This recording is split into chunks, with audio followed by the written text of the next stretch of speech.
Поэтическое произведение Мукагалима Катаева переводом Жаната Баймухметова, 1941 год. 1941 год, завьюжил он, мороз трещит, аул весь снегом занесен, война зияя бедной продувает, тихие небо, землю слышен стон. Восстань, взывайте, завтра будет нагло, война к трудолюбивым бедолагам, вместо лопаты, взяв оружие на брань, она исполнит роль врага с отвагой. Восстань, война, взывайте, завтра будет нагло. На небе месяц, старая подкова, подувает ли мороз тискучий снова? Здесь бабушка моя на родине своей шивает амулет в карман холщовый, а он сидит, теперь все выпито до дна, и разум беспокоит малая мечта. Взбодрись, отец, известна же тебе борьба, борьба, необходимым, сильным, как судьба. Надежда где? К чему такой упадок? Взбодрись, отец, в дорогу тебе надо, пока в груди твоей есть нищая душа, она и без тебя отыщет благо.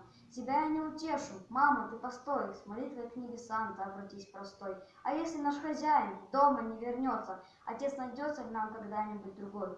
Просила мама, милая молилась, мечта, однако, не осуществилась. Не верю вовсе в то, что мой отец погиб, ведь он живым из дома удалился.